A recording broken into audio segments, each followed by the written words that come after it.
Welcome to another episode of Geeks Are Sexy. I'm your host, Michelle Roxy Davis, and we're live in Las Vegas every Friday, 4 to 5 p.m. on WCOBM.tv.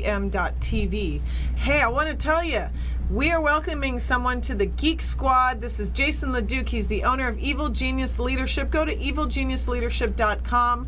And every fourth Friday, he's going to be bringing to you more business skills and leadership topics that you could ever cram into, well, his YouTube channel.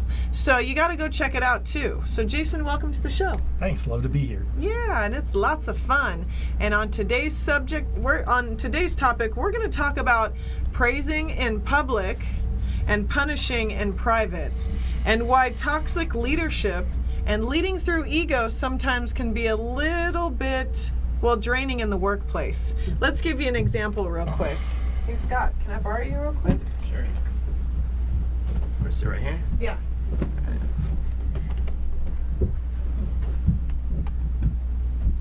Hey, guys. Hey. Hey, Jason, can I talk to you real quick? Sure. Now, I know you've been late for work, and I've written you up twice already. Now, I want to tell you that you sent out an email, and you had a bunch of grammar mistakes, and you might want to kind of look at that twice before you send out another email. Mm-hmm. But would you mind if we kind of talk about that when you get a chance? Sure. Thanks. All right. Bye, Scott. Well, that was a little forward and kind of uncool. What's our problem? Yeah. So what you see here is this is an example of illustrating the idea of do you praise in do you punish people in public, or do you punish people in private? One of the concepts that we always talked about in the Air Force, one of the general rules we had, was that you should typically praise people in public, give them those accolades, give them those rewards, give them that recognition, that positive recognition in public. But if you have to do something negative, you should probably bring them behind closed doors. Depending on the severity of it, you might want a witness or someone to corroborate what you say, and there are cases where you need to do that, especially in the cases where a crime's been committed, where you want to make sure there's a witness to what you're saying. But you want to bring them behind closed doors, so it's not a public tongue lashing, much like I just received, which was very, very uncool, and really that behavior didn't sound like me at all. So.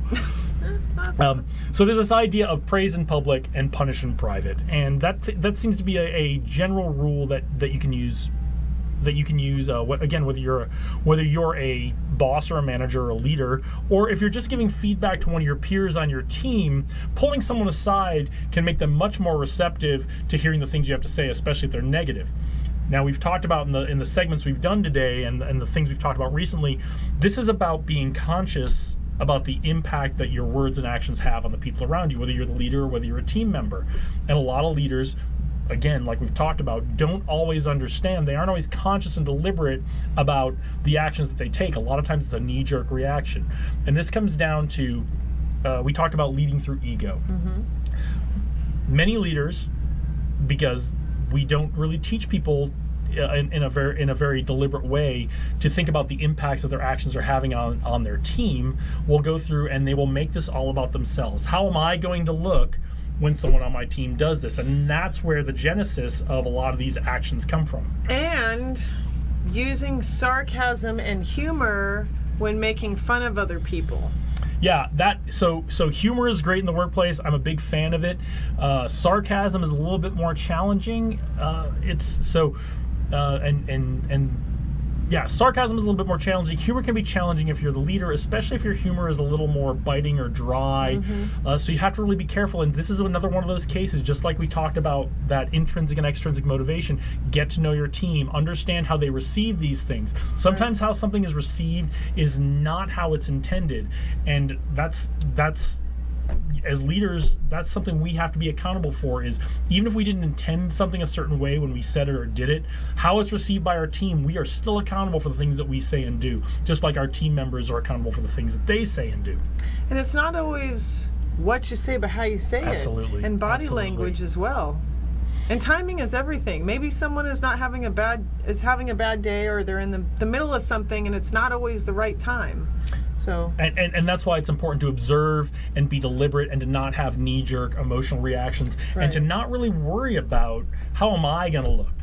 Right. when this happens on my team. It's more about how is the team going to look?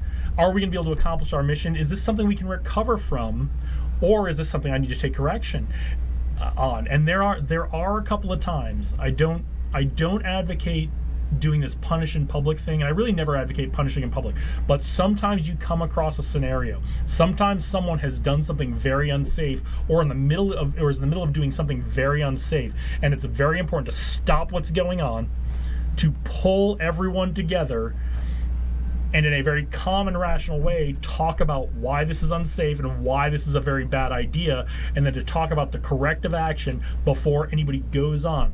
This is when we ran into this in the military all the time, but if you're in an industrial scenario, in a manufacturing scenario, police, firefighters, anything that's time critical, anything where there's machinery spinning around, anything where there's a potential for danger, where there's a potential for people to lose life or limb, to get hurt, to lose their eyesight, anything that's a real safety concern, it's very important to stop the action, get everyone together, talk about what's inappropriate about this action, and then talk about the corrective action to fix this.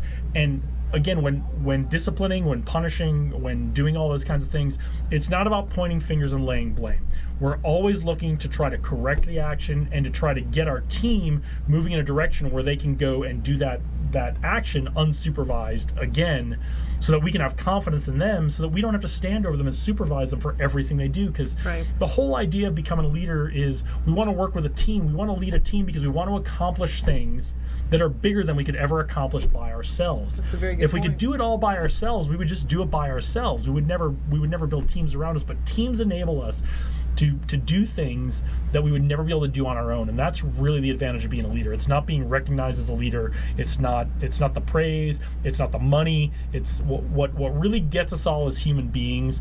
The idea of being a leader and what makes us proud to be leaders is that we were able to accomplish something that's bigger than ourselves by pulling a team together, understanding their intrinsic and extrinsic motivations, and getting them all moving in the same direction to accomplish that goal. I love that. So do you have a video to follow up with that? I don't have a video that goes along with this, but go back to our first segment. That'll talk a little bit about, just like we talked about the what did we talk about the first one? We talked about Fair versus equal, with just the like we talked about mind, fair versus equal. discipline. It'll talk about praise in public, punish in private. It'll give you some examples, Yes. and there's a couple other things. So go back and check out that video again, and go check out our videos on the YouTube channel, because that's where we start talking about developing your leadership style, being conscious about your leadership style, being conscious about your words and actions, and taking accountability for them, because that's the essence of what being a great leader is all about. And I'm so excited you're coming back on Friday, October 27th. It's the fourth Friday of the month, where he talks all about evil genius leadership. So keep in mind, if you want to get more information, he's got a great YouTube channel. He's on Instagram, Twitter, and Facebook. And if you sign up, he's got a free ebook and a newsletter. evilgeniusleadership.com.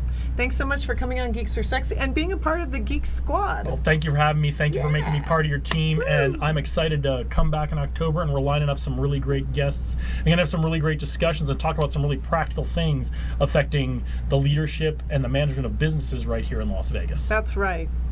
So the future awaits you. Lead the way, and we'll catch you on the next Geeks Are Sexy.